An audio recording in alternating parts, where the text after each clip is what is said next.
बिस्मिल्लाहिर्रहमानिर्रहीम। अस्सलाम वालेकुम। अल्लाह ताला आपको अपनी हिफ्ज़ व मान में रखे। मैं हूँ आयशा और वेलकम करती हूँ आपको अपने यूट्यूब चैनल आयशा के किचन में। तो आज मेरे किचन में बन रही है मज़े की बहुत ही यमी मिसालेदार माश की दाल। तो चलते हैं अपने किचन में और बनाते हैं ये मज़ेदार सी दाल। सबसे पहले मैंने यहाँ 1 कप माश की दाल ले ली है, तकरीबन 1 पाव के करीब है।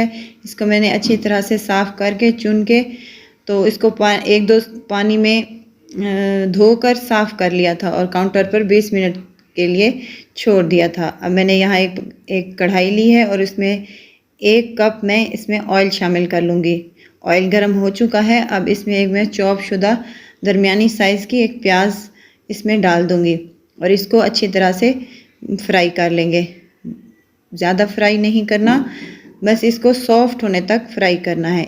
और इसमें 1 चम्मच के करीब अदरक और लहसुन का पेस्ट शामिल कर देना है। बचपन में जब हमारी अम्मी दाल बनाती थी तो पूरे मोहल्ले में लहसुन जब हम डालते थे सालन में, दाल के तिड़के में, तो पूरे मोहल्ले में उसकी खुशबू फैल जाती थी। अब लहसुन भुन चुका है। अब यहाँ मैं डाल रही हूँ 2 टमाटर लिए थे मैंने, उनका पेस्ट बना लिया था, वो इसमें शामिल कर दूँगी। पेस्ट में पानी नहीं डालना। तो ये उस वक्त तक हम फ्राई कर लेंगे जब तक इसका ऑयल ऊपर नहीं आ जाता और अच्छे से टमाटर हमारे भुन जाते हैं। मिसाला हमारा भुन चुका है और काफ़ी ऑयल ऊपर आ चुका है। मिसाला हमारा यहाँ पे रेडी है। अब मैं इसमें कुछ मिसाले शामिल कर लूँगी। नमक है मेरे पास आधा चम्मच के करीब, या आप अपने टेस्ट के मुताबिक डाल सकते हैं। खुश्क धनिया है मेरे पास 1 चम्मच। हल्दी है मेरे पास आधा चाय का चम्मच। लाल मिर्च का पाउडर है, कुटी हुई और पिसी हुई मैं इस्तेमाल करती हूँ, वो है 1 चम्मच के करीब। ज़ीरा मैं इसमें शामिल करूँगी, कुटा हुआ आधी चाय का चम्मच। बस तमाम इन मिसालों को हम अच्छी तरह से इस टमाटर और प्याज वाले पेस्ट में अच्छी तरह से इनको भून लेंगे। यहाँ मैं कुछ साबित मिसाले शामिल करूँगी, इससे बहुत अच्छा एक टेस्ट सा आ जाता है। इसके बाद आधा कप हम इसमें दही शामिल कर लेंगे। साबित मिसाले और दही डालने के बाद 1 से 2 मिनट तक इसको भून लें ताकि अच्छी तरह भुन जाए। अब हम इसमें भिगोई हुई दाल शामिल कर देंगे। दाल को हम 3 से 4 मिनट तक अच्छी तरह फ्राई कर लेंगे ताकि इसका कच्चापन दूर हो सके। 3 से 4 हरी मिर्चें ली हैं मैंने, इनकी डंडी नहीं निकाली, डंडी समेत इनको शामिल कर रही हूँ। ये भी दाल के साथ इनको 3 से 4 मिनट तक फ्राई कर लें। अब 1 कप पानी मैंने इसमें शामिल कर दिया है दाल में। दाल को आप कुकर में भी बना सकती हैं, लेकिन मैंने कढ़ाई में बनाया है। कवर लगा दें और 10 से 15 मिनट तक छोड़ दें। 10-15 मिनट हो चुके हैं। अब मैं इसका कवर उतारने लगी हूँ। माशाल्लाह से हमारी दाल बहुत मज़े की और यमी लग रही है और ऑयल ऊपर दाल के आ चुका है।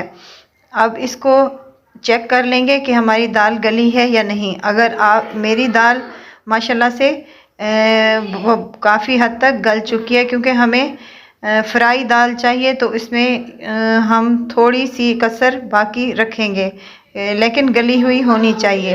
अगर आपको लगे कि आपकी दाल नहीं गली तो आधा कप पानी और शामिल कर दें। मैं यहाँ गरम मसाला शामिल कर रही हूँ आधा चाय का चम्मच। इससे बहुत ही प्यारी दाल में खुशबू आ जाती है। शामिल कर लें और अच्छी तरह से मिक्स कर लें। बस हमारी दाल बिल्कुल रेडी है। अब हम इसका तड़का बनाएंगे। तड़का बनाने के लिए एक पैन ले लिया है और उसमें 2 चम्मच मैं ऑयल शामिल करूँगी। ऑयल गर्म हो जाए तो उसमें आधा चम्मच के करीब सफ़ेद ज़ीरा शामिल कर देंगे, साबित सफ़ेद ज़ीरा। थोड़ा सा इसको कड़कड़ा लेंगे। उसके बाद मैंने अदरक के पीस लंबाई के रुख काट कर ये भी इसमें शामिल कर 1 मिनट तक इनको फ्राई करेंगे। बस थोड़ा सा ही फ्राई करना है ताकि इनका कलर चेंज हो जाए। अब मैंने यहाँ पे 3 से 4 हरी मिर्चें ली थी, जो कि मेरी फ्रिज में पड़ी हुई लाल हो गई थी, तो उनको मैंने काट कर इसमें शामिल कर दिया है। तड़का हमारा रेडी है माशाल्लाह से। देखें कितनी प्यारी हमारी दाल बनके तैयार हो गई है। अब इस पे तड़का हम डाल देंगे। माशाल्लाह हमारी दाल रेडी है।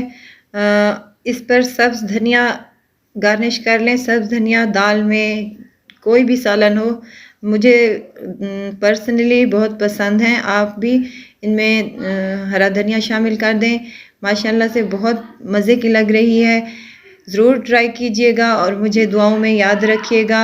खुश रहें, खुशियाँ बाँटें।